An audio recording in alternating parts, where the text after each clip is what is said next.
So you knew it was going to be absolute mess to start. Hey, Jeremy. Brad. Hey, bud. Elliot, stop. Jesus.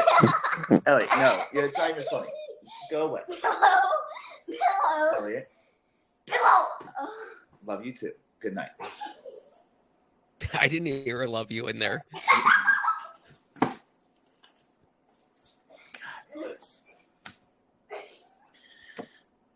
Hey, Brad. Elliot, go. Go away. Jesus.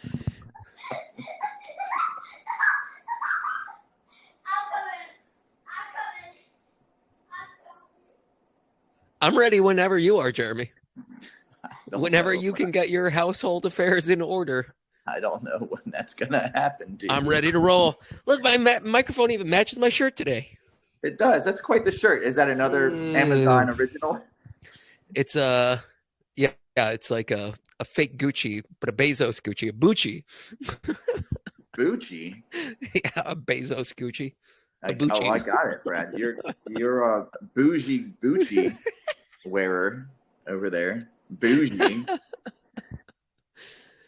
Are we going to start this show or what? Let's start it. Let's start it, Jeremy. Hey, Jeremy. Brad, what's going on, bud? Nice Welcome to the you. Briggity Bro Bobs. We're doing it. The Briggity Bro Bob.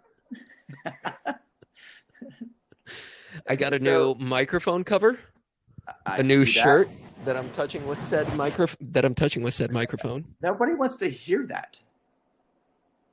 I could rub it on my actual chest. It might sound better. That would probably sound better. And it would look better for those who watch us on the YouTube. Folks, remember to change your covers often, people. Yep. So look, I've got a fancy Running Rabbit t-shirt. Wow. I know. Quite good. What a running hero. You can't really tell. I got sunburned today bad. Use sunscreen. I forgot. I was more concerned about bugs. So I debugged myself. So you have no bug bites? You have no small red dots? You're just entirely red? Hey, that's right. How's your running going, Jeremy? How's your last week of training? Hey, look. So it's been a lot better.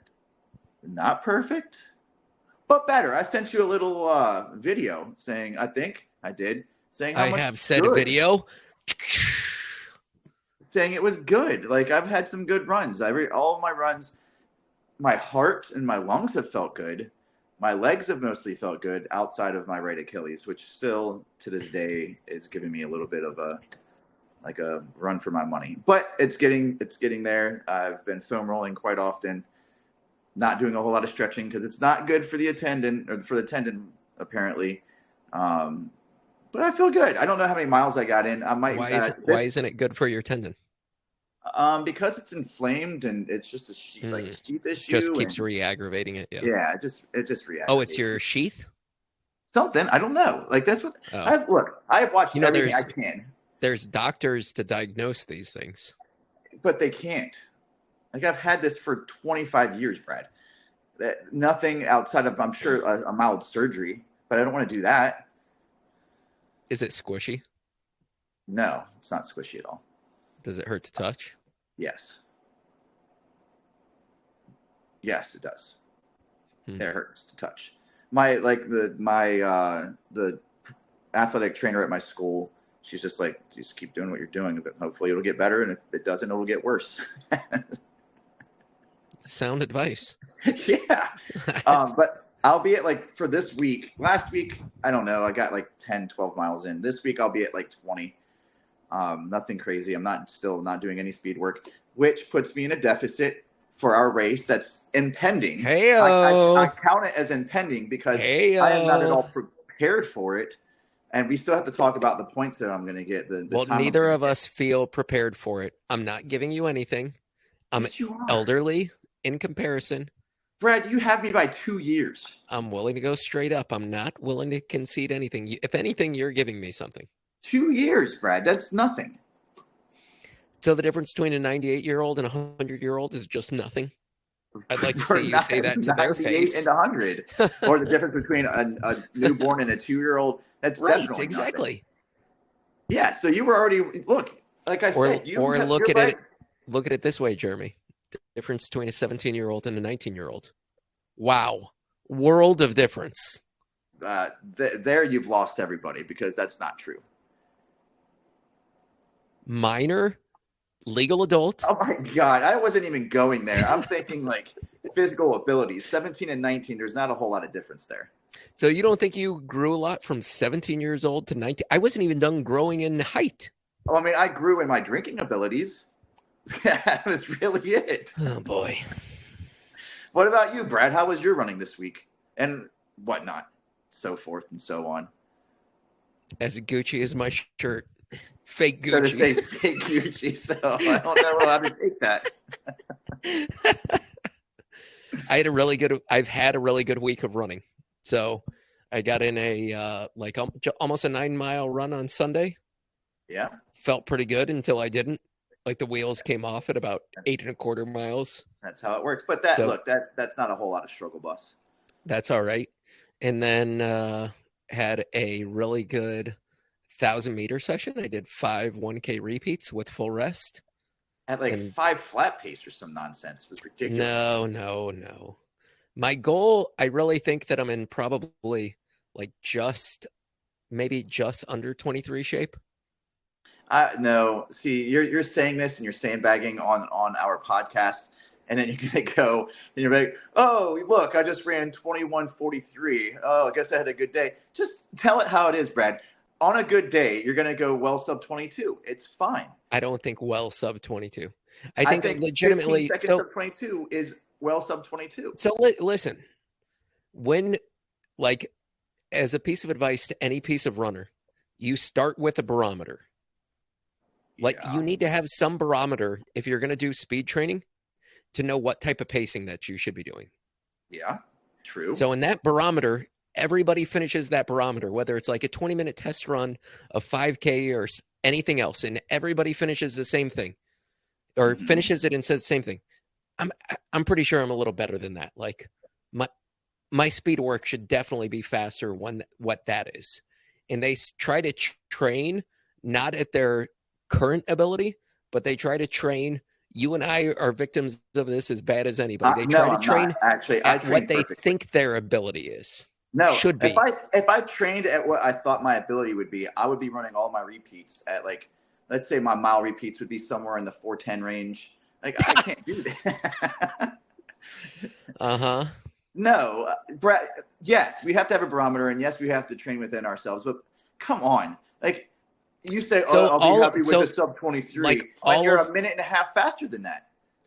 All of my my Whoop or my not my Whoop, my Stride foot pod, said when I was for the 258 that I ran, it said I was in 258 shape. It's pretty much predicted every single one of my races based off of my training. But Brad, 5K, there's a lot more variance there. You can have it's a shorter race. It's a shorter race. The fitness doesn't have to be there for a shorter race. And right now it tells me I'm in 24-minute 5K shape. And that is just bonkers. That's not even close. And so anyways, I did my 1K repeats. My first repeat was at 7:33 pace. And that was the hardest repeat of this session. And then they got faster, right? And then they got faster, yeah. I think I averaged about 7:22 for the remainders. That's awesome. Pace for each K. So I was genuinely, I was excited about the workout. I don't think 1K repeats with 3 minutes rest is indicative of what you can race. That doesn't transfer directly. But we've got 3 weeks. We do. And I think you've got to start touching the paces before you can even then race at those paces. I don't disagree with you, Brad. So what did you do on your recoveries? 3 minutes just walking. So you walked after. This is after you told me that your recovery should be at a run, at a tempo pace. Well, it depends on what your workout is. That's true. So look, today my run, I did 3.41 miles today, Brad. I did 5. but I know you did. who's counting? My last mile though was like 7. I don't even know, mid 7s. And I felt Wow. really good. And Brad, it made me think that I could probably go sub 23. And that's with taking 2 weeks off. That's with me not putting in a whole lot of mileage the last so I took 2 weeks off, and then these past 2 weeks I've run like nothing. Well, that last week and this week coming up that we're in right now. So basically, you basically peaked for today. For today, yeah. You've tapered up to today. That's right. Look, I was hoping you wouldn't catch on to that. But yeah, for sure. My first 2 miles was like, my first mile was like 9:30. My second mile was 8:58. And then I was like, I feel pretty good. My Achilles feels okay. 7, like mid 7. I was nice. like, That's really good. I was like, I shouldn't have told you that so that I can come out and like surprise you by when you take it out. I just am right there on your shoulder, like whispering sweet nothings in your ear during the race. Mm-hmm. But, I figured it would be a fair fight if you knew what was coming your way. Mm-hmm. Like it's not on Strava. Who cares about that? I don't look at my Strava right now because I'm just depressed about it. Still depressed. I don't want to look at it at all. And Brad, I give you kudos on all of your runs. So I don't want you to like I'm doing it now, so I don't have to go on and look at me. What's your plan for this coming up week? My say that again. What's your plan for this coming up week as far as mileage and whatnot? Like to hit somewhere around 32 to 33 miles. Last week was 30. And then my goal for the week is the same as this last week. 1, give myself some grace and latitude. Like I don't like saying on Sunday you have to run, or Saturday you have to run 9 miles. Like there's going to be a Saturday where I just feel like absolute trash. And then like basically just struggle your way through 9 miles and dig a hole for yourself that's going to take 3 days to get out. Doesn't make a lot of sense. Mental and physical hole for yourself. Right. Yeah. So I would say for the next few weeks is to give myself some latitude and grace in each week. That just every day isn't going to be great. And that's okay. And I think maybe just as important or more important, I've been focusing like crazy on foam rolling and mobility. So I think foam rolling is great. What are you doing for mobility? Just like a bunch of yoga stuff that I've done in the past and going to yoga classes, and Stephanie helps me stretch.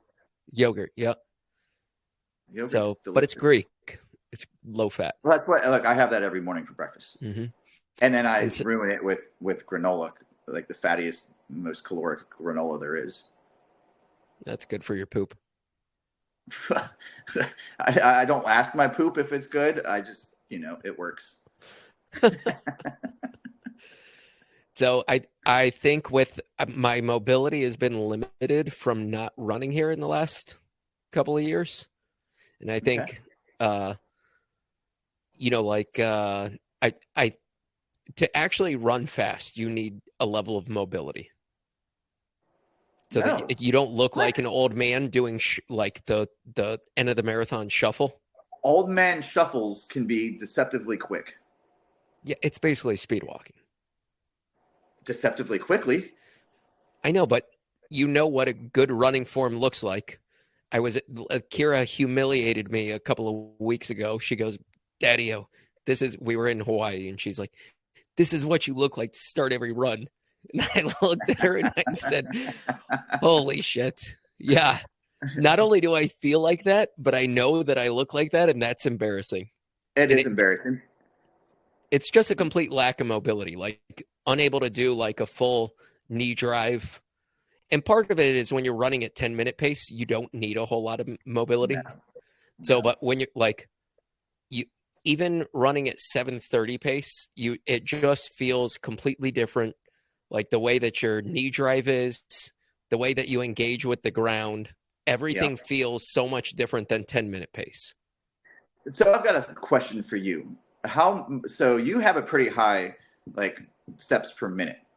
Yeah, like average. Almost 190, yeah. Yeah, so when you up your pace, does that increase as well? Not much. Mine does. Mine I know there was a study on this, And so Asics came out with 2 different running shoes, like the Metaspeed Sky and the Metaspeed. It's something else, and it's based off of that. There's 2 types of runners. There's one that keep a cadence no matter what, and so I may have this inversed or reversed, but it's I think they have that has a lower drop than the other shoe. And so some people increase their speed by just lengthening their stride, but their cadence stays relatively the same no matter what pace they're going. So does that mean that person's stride? No, never mind. The other person, the lower cadence person, has a naturally longer stride, so they have to turn over more. I don't know. I don't know where I'm going. Math. I think at speed it would essentially equal itself out. Like there's no way when you were running 800s in college you were running at like 170 steps per minute. No, I mean it was probably 185, 190. Right. And so so you have a super slow cadence, but that's probably closer to the same stride length at slower paces. Maybe. I average like 170, 173. That's not super slow. It's not like there are people out there with like 150 cadence, like. Yeah, but I mean, like 180 is kind of like the supposed but that's been number. Debunked. That's been debunked. I get it. I'm just saying it's like the supposed number. That is the supposed. I'm like 6 strides off the supposed number. 7. Okay. Whatever. Anyway. So anyways, Asics did a big study on that and developed 2 pairs of shoes for their elite runners based off of what type of how you increase speed, whether it's through stride length or cadence. I think that's called a money grab. Wouldn't it be cheaper for them to just make one shoe that they say this fits everybody? But they're making this such a niche shoe. Like, hey, you runners out there who have a little extra moolah to spend, look, if you have a high cadence naturally, come get this shoe. This is built specifically for you. There's no. And then, way. hey, look, you guys who have the longer, more powerful strides that you just look like stallions as you're running, come and get this one, right? No, developing 2 shoes is significantly more expensive. There's no way around it. I wonder how much different they truly are, though. It's not about like the shape of the carbon fiber plate in it or anything. For them, it's all about the drop. So that's not going to be, I mean, yes, it's more expensive to do that, but it's not like they're making a completely new last. Yeah, but it's still more expensive to have 2 different foam but then makeups. They're also selling twice the shoes. No, they're not. They're selling it. Twice. No, people aren't buying both pairs of shoes.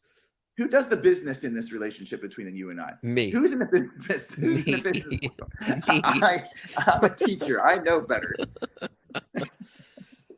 I would recommend no business make 2 pairs of shoes based off of stride if your singular goal is to make money. And I would say that you have to give options. So maybe you buy both pairs and you're like, I don't know which one I am. Let's see which one works better for me. And then you're selling 4 times as many shoes as you would. Nobody is buying both pairs. I bet you somebody did. Well, dumb. But you said nobody. So what are your goals for this next week? Well, so I'll be at 20. Hopefully I'll be at 20 miles by the end of the week. So I'm taking tomorrow off. I'll have run 5 days this week. That's the ultimate goal, is to get 5 days in, whatever that may mean. So yesterday I ran 4 and a little bit. Today I ran 3 and almost 3.5, not quite. Tomorrow I'm taking off. Friday, probably a really slow, low-key 3 in preparation for Saturday, which I'd like to run for an hour. Whoa. And then whatever that hour gets me is what it gets me. I'm not going out there to like hard charge to try to get like 6.5 or anything like that. If I get 6 and 2/10, I'll be content. And then just So how long of a long run do you need for a 5K build? Well, you have to go over distance. I think you have to go over distance. I don't know, 5 miles I think would be sufficient. That gets you. It gets you pretty strong to go over 3 miles, like 2 miles over. So you're almost doubling that distance. I think 5 miles should do it. I don't know. Like, I don't have any statistics to back me up. I would think it's based off of truly what your goal is and then what you're investing into running like what is a fast 5K for you? Well, yeah, but if you're like, so if you're going out there to actually PR and to run the best you can, I think you have to obviously go over distance, and you have to put in. I don't want to put a number on. I would say somewhere like, around 12-mile long runs. What? Yeah. Like think about it. So when you think of it from this perspective, if you're going to do a workout day, you're probably going to warm up a mile. Okay. So there's 1 mile. You're going to run at a minimum 5K worth of work. Okay. So now you've just finished 4 miles. Yeah. And then a mile cool down. That's 5 miles on a workout day. Yeah, I thought you meant like a 12-mile run. I know. I'm saying so your long run would need to be at a minimum double that. Oh, I got you. Do you have to do 5K of work? Can't you do 3K of work at the paces and count on your fitness to get there from your long run? Do you so I think it's all dependent on how what level of 5K you're looking to go to. There's no way like at an Olympic level they're doing anything less than 12 miles. No, well, that's Olympic level, Brad. Those guys are putting in 100 miles a week. I get it, but that's just to run a 5K. So yes, like the and faster they're running it at the absolute pinnacle of what the human body can do. I'm saying for the average person, if you get a 5 mile run in and you want to run 21 minutes, I think that's more than enough. So a high schooler that runs 5K cross country, what would their long run be? I don't know. You tell me, Brad. We both did it, and I would say we were. I never did long runs in high school. I didn't either. So, but kids train significantly. 6 miles. All the high school kids train significantly different than you and I did. So, one, they're just better than we were. For sure. 2, they know what training is. And I think if you look at the majority of good high schoolers, but what do we consider a girl? So what do we consider good as far as time goes for boys and girls? I would say a good high school runner is like a good runner for boys is sub 17. Like that's going to be for most races. That's going to be competitive. Yeah. And then for girls, I would say sub 20. Okay. I think that's reasonable. And I think that's somewhere between 9 to 12 mile long runs for those kids. We were both there, though. We were both sub 17 5K guys. This isn't about us, Jeremy. Did you but just fart? You're saying that you have to run 12 miles, and I say you can go out and run 6 and be okay. Sure. I think if you look at just like the overwhelming majority of runners that are running those times, they're running closer to like girls running somewhere 9 to 10 miles, boys running 10 to 12. So what you're saying is we're phenomenal athletes. No, I'm saying we just ran in a different time. Time is what? Are you? Time is time. Like I get it, but training. No one trained for 5K in high school on 6 miles a week. That doesn't change. Or 6 miles long runs, not a week. That would be a little. I know, but were you saying you trained well and were a smart runner in high school? Okay. And so would you have been a better high school? 17 minutes. And 17 minutes, many people can do that off of 18 miles a week. So, but it's about maximizing your potential. But that's not where I think we're talking about two completely different things. Well, then I feel like I won the conversation. I feel like I won the conversation. So since we're on the topic, let's talk about races, right? Like our favorite races. Whoop, whoop. So like favorite race distance, not necessarily like the race, although we can get into that, but like race distance. What's your favorite race distance? Easy. Mile. Why? One, I think it's absolutely ridiculous. I just watched again the World Championship 1500 meter with Josh Kerr winning in a pair of Brooks spikes, which still blows my mind. Why?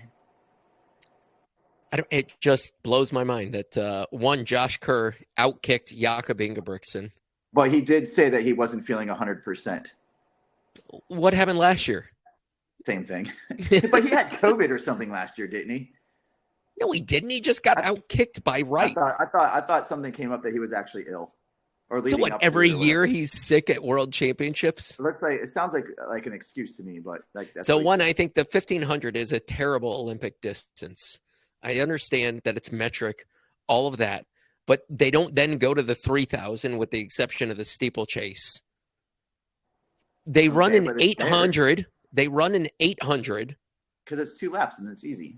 And then why wouldn't you just make it a 1600? I mean, it just is such a weird distance. Well, if you're going to make it 1600, make it the mile. I agree. So the mile. But 1500, good. So the mile is my favorite race. One, I just think it's like the coolest metric when you think back to Roger Bannister breaking the sub 4-minute mile, the barrier. It's like every elite level runner, like that is the barometer, is 4-minute miles. It's still like the like king of the hill in high school if you're breaking 4-minute miles in high school, which seems to be becoming a more regular occurrence. But it's still, you know, at most say 2 people a year. Like it is an unbelievable benchmark. And then everybody relates to the mile. So you can say Eliud Kipchoge just ran 1:58 for a marathon. And they go, that sounds really fast. What is that per mile? That's true. Like everybody wants to run it down to a mile because everybody has run a mile 4 times at some point in their life. And so when you say sub 4-minute mile, that resonates with people. Like it is. But I beg to differ that everybody wants to know what that is per mile. I think everybody wants to know what it is per mile in America. But if you were to go ask, I get it. What is it per kilometer? Okay, fair. Yeah, but you're right. Like as Americans, let's recognize that this is international. So that's a fair point. Right. That's right. I mean, eventually maybe we'll get even bigger over there than we are over here, and it's feasible. No, you're right. And the miles it's a match of toughness. Like a mile sucks. Like when you get into it, that 3rd lap into the 4th lap, that is brutal. Yeah, it's just about seeing how just tough you are.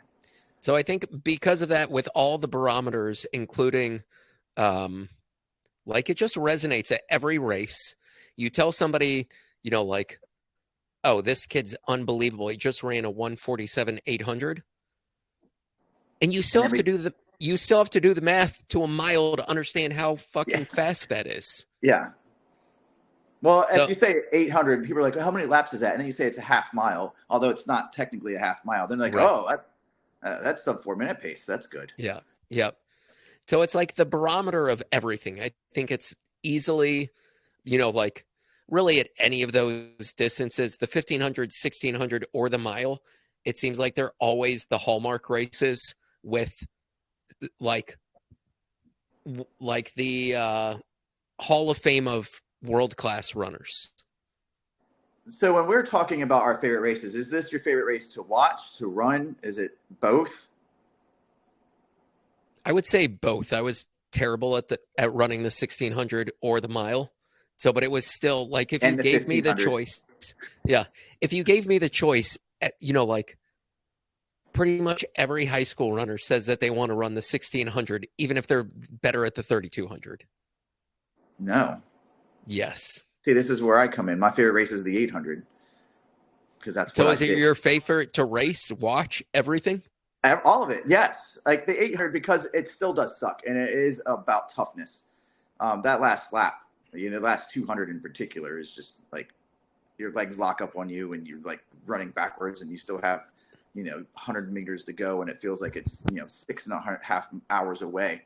But it's just like it's quick. It's like you get it in, you get it out. It's fast. It's more speed oriented than the mile. Although I think the mile is like the best combination of both at our level. Like now, when you get to like the higher levels, I think like the 5K is more of the best combination of both. Like you have to be exceptionally fast and strong to run a really good 5K. But for most people, including us, Brad, although we are phenomenal athletes, the mile is that. So I'm giving you that. But I think the 800 is more speed, and I just like love it.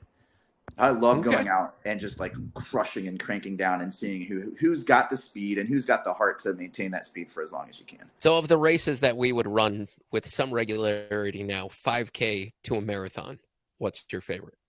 10 mile. 10 mile. Yeah. 10 miler. Okay. I've not done many of them. I've done like 4 of them. But it's one of those races where if you're reasonably fit, you can go out and do it without doing a ton of mileage. Yep. But the more mileage you do, the better you can get at it as well. And it's not that traditional like half marathon distance. And it's the 10. Let me tell you my least favorite race out of all of those, the 10K. Fuck the 10K. That 10K. Wow. Like hot take.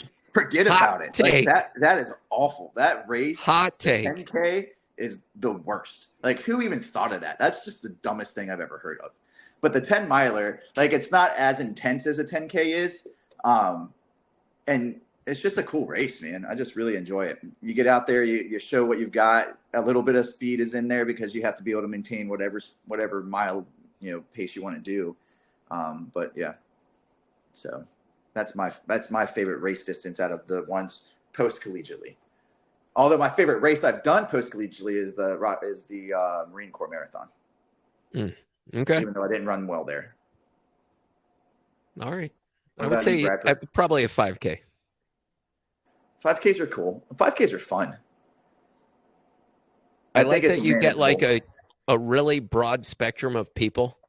Yeah. Like inevitably it tends to be people's first races. You don't have to be in that great a shape to just finish. Nope. To run them well, I think is super fun and challenging. It's hard too. Yeah, it's really cool. Right. But it's fun. It's a fun hard versus that 10K, which is just like. It just never ends the misery in a 10K. Dude, it just doesn't. Because you're going out and you're not running much slower than you do for your 5K per mile. Like if you're in good shape, sure. Yeah, if you're good in shape, but you're just not. No, the 5K is fun. Like because the first mile takes care of itself. Like you just go out and you're don't really think swept up in the moment. Yeah, that's it. And you really only have to concentrate on that second mile in order to run a good 5K, right? You go out the first mile, let it take care of itself. That second mile, you're like, oh, this sucks, but I'm going to push. And then the third mile, you're like, I'm only a mile out. Like I can just go ahead and like finish strong. It's a lot of fun. Good pick, Brad. Good pick. I mean, I think on both, I pretty much won both of those, even though they weren't arguments. That I'm basically 3 for 3 today. You just went from both to 3. I know, but like the last 2 I won, and then I remember that I won our first conversation as well. And I won the training for the week. So that's 4 for 4. What do you mean? How is training for the week a win? I think I did pretty good. I had the 1,000 repeats. You had no workouts. I had more mileage. I'm not hurt. In every empirical way to measure it, I won the week. I would say I toughed it out better than you did. My goals for the next week were better than yours. All right. Let's get to the meat and potatoes, Jeremy. I love bucket list time. Bucket list. Whoop, whoop. Bucket list time. Top bucket list 5 bucket list runs that we want to do. Okay. Now look, I did not rank them, but I'm ranking them now, and this is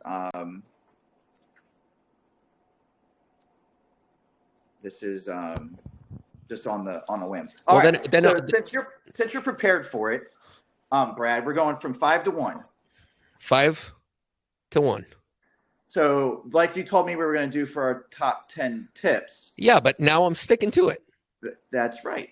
Because I realized that you learned from your mistake. I'm trying to I didn't make a mistake. I won that argument. All right, I'm going to go first. Number 5 on Bradford Lang's bucket list. Okay. Chicago Marathon. Okay. Chicago Marathon. So we might have an overlap. One, it's not like the hardest race to qualify for. So the So what is the qualifying standard for that? standard for both you and I is 320 still. Both, even though I'm a 42. Yep. Wow. So it's okay. I think it's more attainable than Boston. Yeah. It's a world Whereas major. mine is 310. Yeah. It's a world major in one of my favorite cities. Never been. I'd love to go. It's a big, fast race. It's known for being a super fast course. I think there's just literally a few feet of elevation change. Yeah. And most of that comes like right before the last turn. I think it's just literally like a speed bump that you run over. That's nice. Yeah. So that is easily number 5. Like, I don't think it's the sexiest race out there. I just think that like the race in totality resonates with me, that it's more accessible. It's a huge, huge race in an awesome city. It's also pricey. Like these big marathons, expensive. These big marathons, they get up there. So Go just ahead. So you know, I've registered for, qualified for, and paid for Chicago the exact same it was with the same qualifier that I qualified for Boston with, that I did the exact same thing, and I ran neither. Yeah, it's I clocked it at $230. Because not including like hotel, all the other nothing, accessories that you have to do. I will say Chicago's a relatively cheap city to stay. I've not been. I really want to go, but also it'd be really cool to run into Kafuzi, right? Like he's there. I mean, big time celebrity. Yep.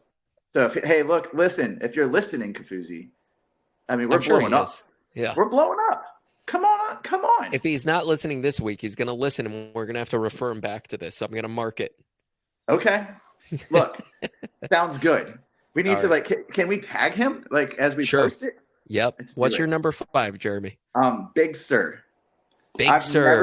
I've never been to the West Coast, and I think just running along the Pacific Ocean would be like the coolest experience in the world. Like just the cliffs and all that stuff. Relatively big race. I just really want to do it. One of these days I will. So that's my number 5. It's just like, how cool. I'm used to the Atlantic Ocean, and I'm sure the water doesn't look a whole ton different, but the atmosphere and the climate and all that stuff is way different than where I am right now. And from what I understand, you get to see some like big redwoods and stuff. Like I'm all about that. Like bring that on. So any time qualifying standards, sir? It's not. There is no time qualifying. There might be. I didn't get that far into it. It's a lottery. I know that there's none. Oh, well, it sells out fast. It does. It's random drawing lottery, which I think for a big race like that, it's fair enough. When you have 30, 40, 50, 70,000 people, and you're only taking 10,000, like you have to do something, right? So it's a relatively slow race, though. Yeah, it's not. That is not a fast course. Yeah. You're not going there to run fast, but and it's pricey, like the big races are headed at 265, which is again for people who are on a budget that's a big chunk of change for a lot of us. And it's an expensive area of the country to stay. Oh, I'm not worried about that. Brad, you introduced me, and to get there too. What's that website? Rio to Brazil or Rio to Rome? Rome to Rio, I think it is. Look, I'll take buses. That'll be cheap. And then I'll run the race, and then I'll hop back on a bus. All right. Well, let's save it. We've got that as part of our upcoming episodes. Sorry. You're right. Got ahead of myself. Yep. I didn't realize. Number 4 for me. Number 4. I think this one might blow your pants off, and this might win the whole damn thing. Okay. So I would say between our two number 5s, I'm going to call it a draw. I'm going to give you one. That's a draw. You didn't win, but you didn't lose. Okay. All right. Number 4. Thanks, Brad. I guess I can sleep well tonight. I didn't lose all of it. Yeah. Number 4. The Great Wall Marathon. Dude, everybody puts that on there. That is so cliche. It is cliche. I don't want to hear it. No. Yep. Go ahead. Over 5,000 steps involved. What a destination. It is. That's really cool. I didn't put it on there because it was cliche, and I just assumed that you were boring and you would put it on your list. Winner. What's so one?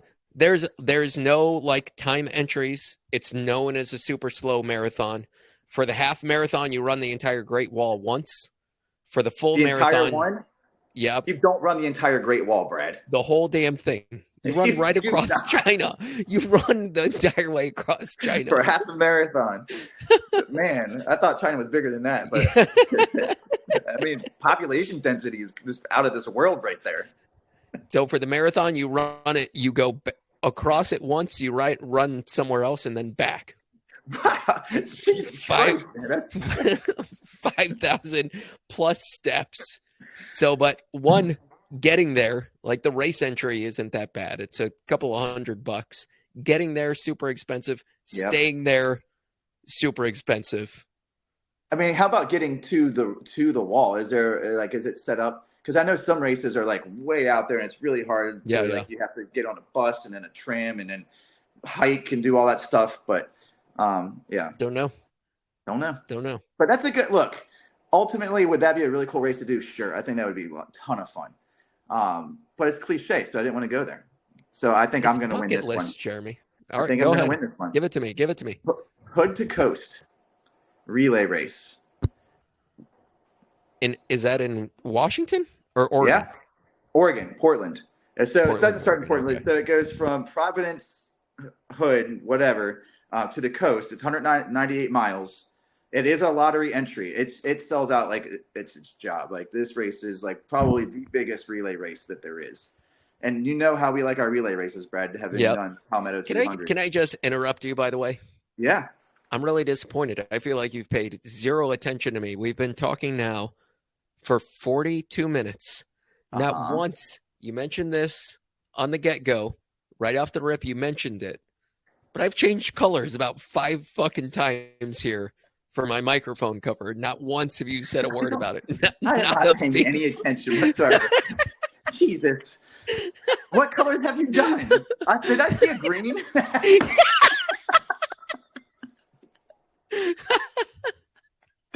I was like, I didn't think it was green, but I just because I saw the green one for sure. And I was like, there's no way. I must have just missaw the first one. And I thought, wait, he made a joke about how it matches. I thought he was just making a joke then. Like I really got myself to believe. I really got myself to believe that it was always that color green. I didn't see the other one. Yeah. Man, that was sneaky, Brad. That was a good one. So hood to coast. Keep Hood to going. coast. Lottery entry. So it's a relay. It's a relay. Okay. 6 to 8 people, maybe 10. I can't remember what it said. But that's part of I don't want to say the issue, but the challenge of running relay races is finding people who will commit, who you want to run with. I mean, we know. We know. We do know, Brad. We've done a number of Palmetto 200s, and we've had a number of amazingly awesome weirdos as teammates. Yeah. And it I'm depends, sure they said the same thing about us. For this though, like you have to go in with a couple of different mindsets. Either A, the people that you found to run that you want to run with are really fast. You go there and you try to be competitive. Although to be competitive there, you have to be really fast.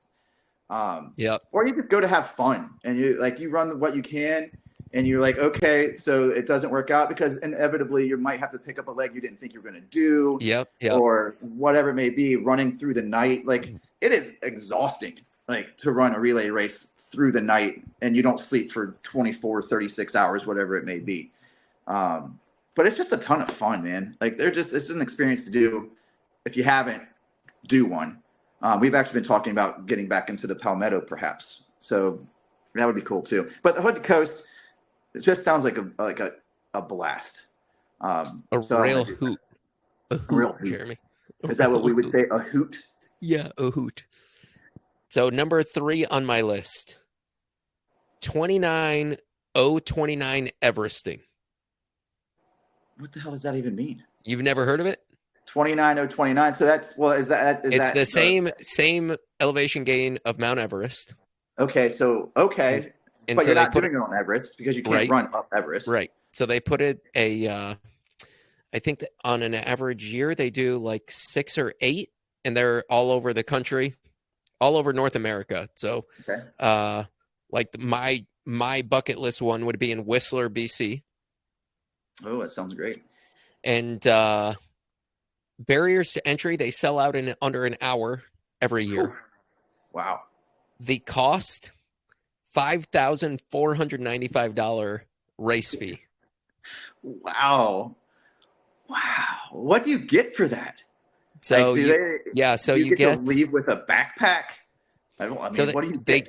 they give you like training for it.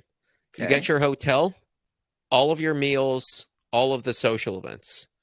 So, but how long does this event take place? I think it's 2 days to do everything. Wow.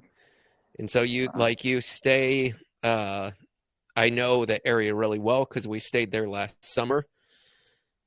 So it's so you run up and then you take the ski gondolas down, so you Okay. don't have to run down each time.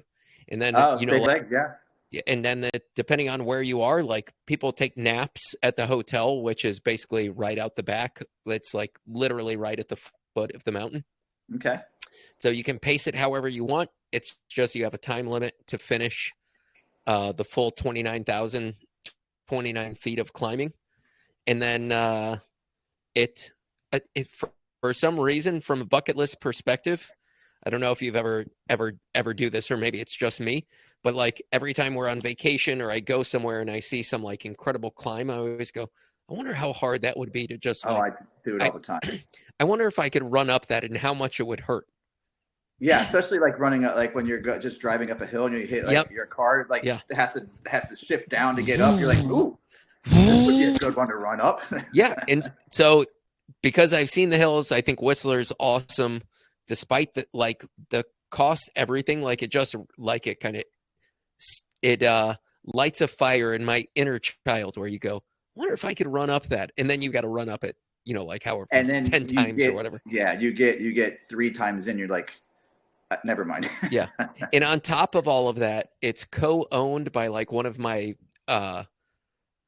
like I don't really have a desire to meet many people, but Jesse Itzler, I would just absolutely love to meet. So, and he's one of the co-owners of this. He owns All Day Running Company. He's a part owner of the Atlanta Hawks. He does ultra races all the time. His wife is the owner of Spanx. Oh wow! And she's Something a co-owner. right now. She's one of the co-owners of the Atlanta Hawks as well. He's had like 100, like I don't know how many. I know he used to own a private jet company. He was a rapper on MTV at one time. I think like his story is just incredible. Resonates that he like continues to do stupid shit like we do. Yeah. And he tries to show up to one of the 29 Everesting events a year. That's cool. That sounds like a really lot of fun. I mean, I don't know. Like you said, it sells out very quickly, but geez, those people must have some pocket change to spend. It's a bucket list item, right? You're right. It is. You're right. And it's bucket list for some people. For some. So mine is very much similar to that, though, Brad. Let's hear. UTMB. Ultra Tour du Mont Blanc. UTMB. Oh, boy. You and Killian Jornet. 33,000 feet of climbing in this bad boy. There's a number of hurdles to entry on this one. Like you have to be invited. You get invited through racing other races and golden ticket events, right? Yeah. And then it's a lottery as well. So not only do you have to qualify, there's just no way to guarantee that, like for the average person. Now, if you get invited, if you're one of those elites, but if you're not invited, you get the entry, you put your entry into the lottery, and then it's like, maybe I'll be able to get in. But it's just like one of those races that you do once in a lifetime. And that's what the bucket list is all about. Right. And I don't even know how I would even train for anything like that, nor would I even know how to get to the races that you have to get to in order to qualify. So it's 100 miles. It's 100. It's over 100. I think it's a little over 100. Yeah. Okay. And is it? Yeah. It's typically known as. Correct me if I'm wrong here. is like the most difficult and the pinnacle event for ultra marathoning. Yeah. I just Worldwide, not like in the US. This That's is correct. worldwide. Yeah. Although it may not be the hardest race, Barclays, I think everybody would consider is the hardest. That's a joke in comparison to UTMB. It's not a joke, Brad. Don't But it's diminish the gimmicky Barclays. in comparison to UTMB. Well, it's a gimmick, yeah. Yeah. But yeah, UTMB, that's just like one day. I think I'm not sure that my friend has run it, but I'm sure she qualified if she didn't. So it's just really cool to be able to say that you did it. Not So many you people have did. to meet like a super elite qualification, or it's a lottery to get in. That's correct. Do you And have a any lottery idea the happens cost? through. I do. But it's not super expensive. It's not cheap. You just have to get to $355. France. $355, which really not, for an ultra is pretty and good 100 given all miler. the aid stations and everything. Well, that, and it's just a huge race. I'm sure the logistics Yeah. going into that thing are Right. beyond measure. I couldn't even imagine. That becomes an expensive trip, though. It does. Yeah, that's part of it too. So yeah, but one All day right, that's a good maybe. one. Thanks. I think I win. I would say I won. So I'm 1-0-1 in this right now. Which one did I win? Oh, you didn't win. We pushed on one. You said 1-0-1. Okay. Oh, I'm wait. I thought 2-0-1. What? I'm 2-0-1. I won the Everesting. I won the Great Wall for sure. UTMB is better than Everesting No. on sorry. any number of levels. All right. I'm hitting up my number 2. Okay. New York City Marathon. Okay. Good job, Brad. So for you to qualify, 2:58, or you can Darn. run a 1:25 half. Easier. For me to qualify, 3:05. Bullshit. Or 1:28. 2 years difference. Or 1:28. 2 years difference, and you're getting 128 is 3 minutes difference, but that's not a ton. But geez, Louise, man. So Reverse. I think if you look at like say winning major marathons, I would argue New York City's more prestigious to win than Chicago. Yeah. Chicago is always fast, but just like from like old school runners, like black and white pictures, New York City has way more history than Chicago. Oh, for sure. You've got all the bridges, all the boroughs to run through. It's typically pretty difficult standards to get into. It's a huge race. Yeah. You can get in off of your time. You can get in off of fundraising, or you can get in off of becoming a member of the New York Roadrunners Association. And I think you have to run like 4 races in a given year, and then you're automatically put into the that's the the New York easiest City way, I Marathon. think. I mean, if you can make 4 races in New York, yeah, it's cheap. It's just getting to New York 4 times to run a 5K but if you live or a in New mile. York, Well, that's why the majority of New Yorkers like aren't running qualifying standards. They've run a bunch of local races. Yeah. My sister-in-law ran New York off of a lottery entry.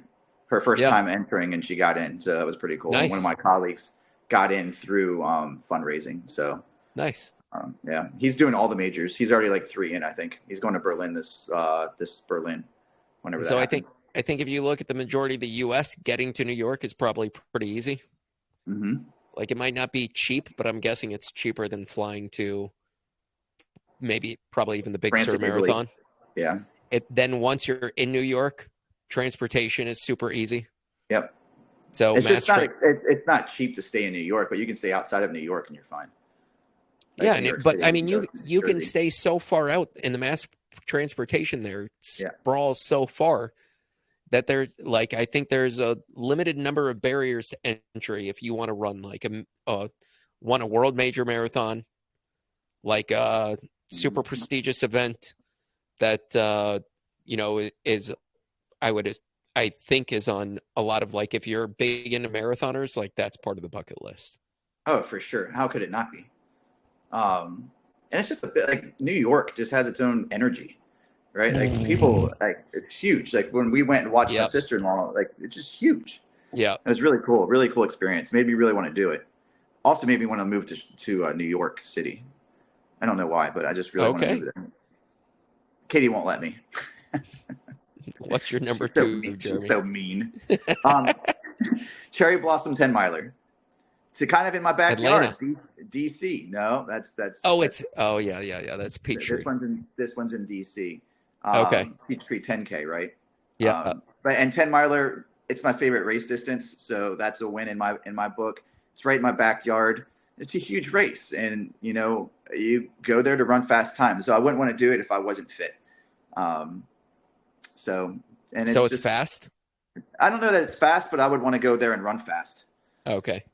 If that makes sense. Like some of these, I wouldn't care if I ran fast or not. It's just about doing it. Like Big Sur, I wouldn't care if I went out and ran, 4 hours. It's just about taking in the sights and that. Whereas Cherry Blossom, it's a 10 miler, so it's not as long. I've already been to DC a number of times, so I have to look at the sites. I just want to run fast there amongst the many, many people. Look, this is the cheapest race by far of any we've talked about. It's only $55. Sell out? Oh yeah, it's a lottery, so it sells out like that. So you get in on lottery. Wow, really fast. That's quick. I'm a good snapper. I've been told I'm a really good snapper too. Way better than me. Oh wait. Oh, that was a good one. I just can't do it. Really? No. That's pretty awful. weak. Pretty weak, yeah. So Cherry Blossom, I don't know that many people look at it and say that's a race I want to do, but because it's so close to where I live, like I don't see how I don't do it eventually. So maybe after we get done with that, after we get done with where we're going, as far as our through a marathon, maybe I can do it that year. Cool. Yeah. So New York, I won that. New York City is definitely better than. Oh yeah, you won that one. All right. I'll give that one to you. That one's more of like a personal, like, just I race get it, that but I want to do. Nobody really resonates with anything you do personally. So who's gonna let's just put the odds out there. Who's gonna win the number one? I am. No, I'm gonna win. Because I cheated. For sure. I cheated. If we picked the same thing, I'm gonna be so pissed. We didn't. All right. Say it both at the same time. All right. 3, 2, 1. The Olympics. The World Series. Just all of them. Yeah. I told you I cheated. The Olympics doesn't even count. You didn't even tell me what race. Olympic marathon. Jesus. The Olympics. Okay, which one, man? Are you going to go? Well, you just went through 5 races. I did. Tokyo, Boston, Berlin, London, Chicago, and New York. Like, I win. No. Olympics. I mean, the Olympics are great, but like Brad, I truly don't think that's anybody out. I don't think that is 99.9% of people's bucket list anything. I don't think people would even assume that they could do that. It's your bucket list. How is that not the ultimate bucket list? Is to run? I mean, that has the absolute highest like hurdle of entry or barrier to entry. This is bucket list, not a layup. I didn't say. Look, do you think doing all of the 1, 2, 3, 4, 5, 6 World Series races is a layup? From a qualifying standard perspective, I wouldn't say it's a layup. But do you think that we couldn't run the times to qualify for every World Series? Yes. The most difficult is Berlin. Yes, we could. Berlin is still sub 3. I think it's 2:55 until you reach 50. Well, I guess I'll have to wait. The Olympics, just to get to the trials for the United States, 2:18. Okay. For the half, right? 1:03 half qualifies you. See, that seems awfully slow. 1:03? I know it's not, but I just know a number of people who run like 1:06, so it's not far off. Okay. So, but then like getting to the Olympic trials is one thing. It's a huge, huge accomplishment. Yeah. But then to reach the standards to be in the Olympics, unless you win the trials, is crazy. 2:08. Yeah. Oh wow. 208. That doesn't even like you go and run a 208 in today's like running community and society. Like your legs are gonna get dusted off. It's gonna get dusted off. It's just gonna be ridiculous. You're gonna look like a fool out there. Like you're just like some average Joe. What are you talking about? 208's dumb. Oh my God. But look, I think I win because people aren't going to say, hey, my bucket list, the Olympics is at the top. People are going to say, I want to run the World Series. I win. I win. No. I win. And you get to travel all over the world to do this. Now, you can still do that for the Olympics. You totally cheated, though. That's not cheating. It's 5 races. Well, you could say the Hood to Coast you run like 6 times. That's 1 race, though. The World Series is a race. No, it is not. It's a race to get it all done. No. And then you combine, and then you become the champion of the World Series. Jeremy, there's no point in continuing the conversation. You know for a fact that I won. Brad, I don't know anything. You got one tie. I am better. You got 1 tie. UTMB is better. Big Sur is better. And Hood to Coast is better than what you've got. You had some good ones in there. They just weren't the quality of mine. They were better and than that's the quality. okay, You're right. Jeremy. You were right. They were better than the quality. You set Jeremy, it up, and I knocked them down. Well, listen, we'll call the last piece of our episode. I'll do you a giant favor because I want to be lifting you up, not pulling you down. Okay. Well, if you're pulling me down, that means you're behind me. So that's probably where we are right now. So go ahead and pull me down all you want.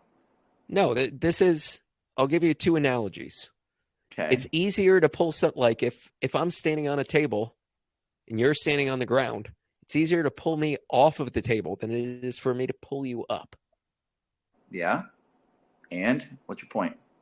I don't know what my point is. I don't know what my point with that is. You're not on the table. I'm not on the ground. My other analogy is, have you ever seen this cartoon?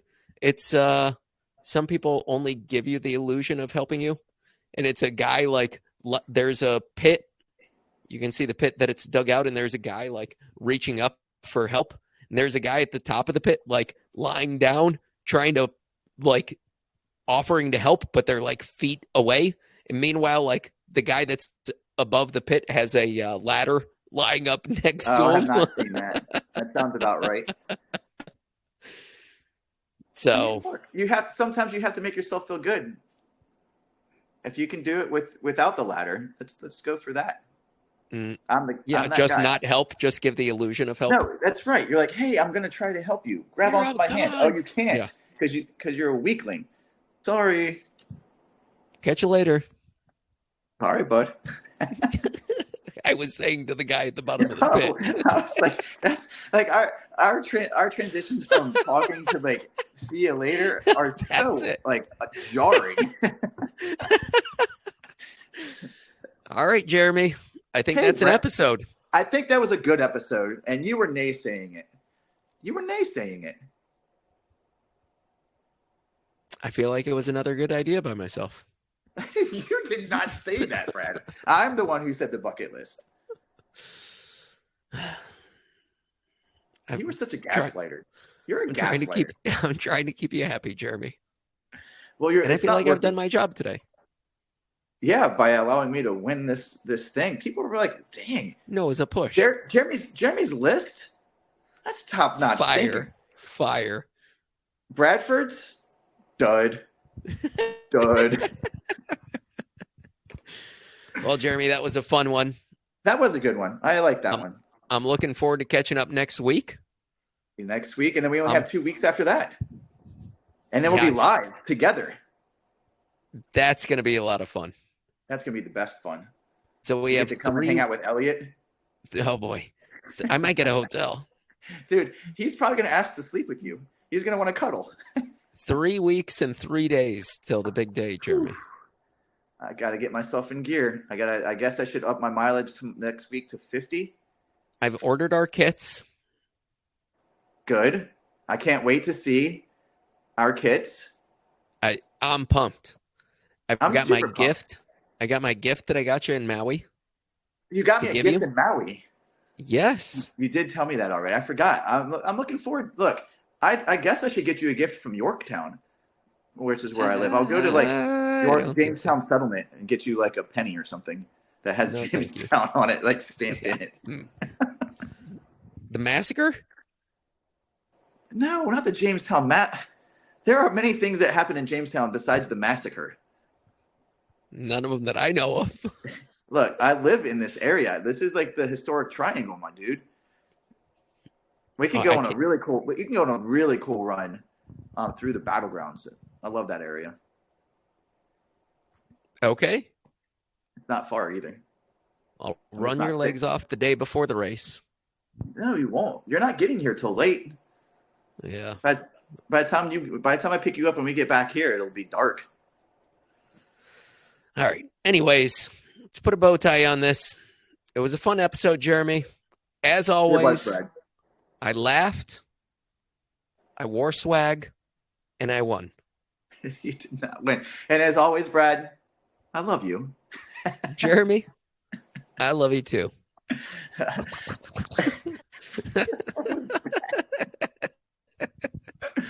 All right, buddy. All right, my dude.